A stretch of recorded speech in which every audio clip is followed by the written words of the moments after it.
ഉപകരണ പ്രതിസന്ധിയിൽ പരിഹാരം വിതരണക്കാർക്ക് നാളെ പണം നൽകി തുടങ്ങും. ഇത് സംബന്ധിച്ച മെഡിക്കൽ കോളേജ് സൂപ്രണ്ടുമാർക്ക് DME നിർദ്ദേശം നൽകി കഴിഞ്ഞു. 157 കോടി രൂപയാണ് കുടിശ്ശിക ഇനത്തിൽ നൽകാനുള്ളത്. അതേസമയം 10 കോടി രൂപയെങ്കിലും തിരിച്ചടച്ചില്ലെങ്കിൽ സ്റ്റോക്ക് തിരികെ എടുക്കുമെന്നാണ് വിതരണക്കാർ പറയുന്നത്. ശാലിനി വിവരങ്ങൾ നൽകും. ശാലിനി. അനു സൂചിപ്പിച്ചതുപോലെ തന്നെയാണ് കഴിഞ്ഞ കുറച്ചധികം ദിവസങ്ങളായി സംസ്ഥാനത്തെ മെഡിക്കൽ കോളേജുകൾ കേന്ദ്രീകരിച്ച് പ്രത്യേകിച്ച് ഹൃദയ ശസ്ത്രക്രിയ മുടങ്ങി നിൽക്കുന്ന ഒരു സാഹചര്യം കൂടിയുണ്ട്. ഇതുമായി ബന്ധപ്പെട്ട ഉപകരണങ്ങളടക്കം വിതരണക്കാർ നൽകാത്തതാണ് ഈ പ്രതിസന്ധിക്ക് കാരണമായത്. പല ശസ്ത്രക്രിയകളും മുടങ്ങിയത് വലിയ രീതിയിൽ വാർത്തയാവുകയും ചെയ്തു. ഈ സാഹചര്യത്തിൽ കൂടിയാണ് ഇപ്പോൾ സർക്കാർ തലത്തിൽ നിന്നും മെഡിക്കൽ വകുപ്പിൽ നിന്നും ഒരു ഇടപെടൽ ഉണ്ടായിട്ടുള്ളത്.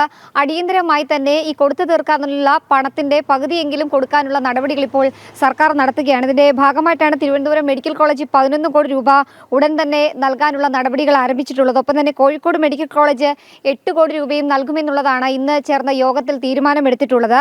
മെഡിക്കൽ കോളേജ് സൂപ്രണ്ടുമാർക്ക് ഇത് സംബന്ധിച്ച് DME നിർദ്ദേശം നൽകിയിട്ടുണ്ട്. അടിയന്തരമായി തന്നെ നൽകാനുള്ള തുകയുടെ കുറച്ചെങ്കിലും എല്ലാ മെഡിക്കൽ കോളേജുകളും നൽകുക, ഒപ്പം തന്നെ വിതരണം പുനരാരംഭിക്കുക, അതുവഴി ശസ്ത്രക്രിയകൾ വീണ്ടും നടത്തുക എന്നൊരു നിർദ്ദേശമാണ് DMEയുടെ ഭാഗത്തു നിന്നും മെഡിക്കൽ വകുപ്പിന്റെ ഭാഗത്തു നിന്നും ഉണ്ടായിട്ടുള്ളത്. ഇതിന്റെ അടിസ്ഥാനത്തിൽ ബുധനാഴ്ച വരെ കാത്തിരിക്കാനാണ് ഇപ്പോൾ വിതരണക്കാർ തയ്യാറെടുക്കുന്നത്.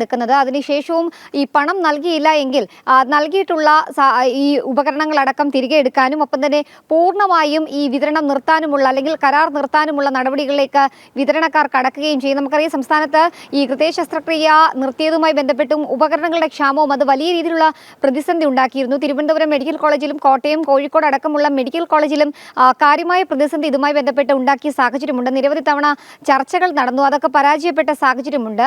ഈ ഘട്ടത്തിൽ കൂടിയാണ് ഇപ്പോൾ അടിയന്തരമായി ഏതെങ്കിലും തരത്തിലുള്ള നീക്കുപോക്കുകൾ ഉണ്ടാകുമോ എന്നുള്ള കാര്യം ചർച്ച ചെയ്യാനായി സർക്കാർ തലത്തിലൊരു യോഗം ചേർന്നത്. ആ യോഗത്തിലാണ് ഇപ്പോൾ തിരുവനന്തപുരം മെഡിക്കൽ കോളേജും കോഴിക്കോട് മെഡിക്കൽ കോളേജും തുക നൽകാനുള്ള ധാരണയിലേക്ക് എത്തിയിട്ടുള്ളത്. 157 കോടി രൂപയാണ് ഈ വിതരണക്കാർക്ക് നൽകാനുള്ളത്. അതിന്റെ കുറച്ചെങ്കിലും നൽകിക്കൊണ്ട് ഈ നിലവിലെ പ്രതിസന്ധി, ഒപ്പം തന്നെ സർക്കാരിനെതിരെ ഉയർന്നിട്ടുള്ള വലിയ രീതിയിലുള്ള വിമർശനങ്ങൾ, ആരോഗ്യ മേഖലയ്ക്ക് ഉണ്ടായിട്ടുള്ള വലിയ രീതിയിലുള്ള കോട്ടങ്ങൾ, വിമർശനങ്ങൾ അതില്ലാതാക്കാനുള്ള നടപടികളുടെ ഭാഗമായിട്ടാണ് ഇപ്പോൾ വിതരണക്കാർക്ക് ഈ കോടികൾ നൽകാനുള്ള സർക്കാർ ധാരണയും നടപടികളും ആരംഭിച്ചിട്ടുള്ളത്. അനു.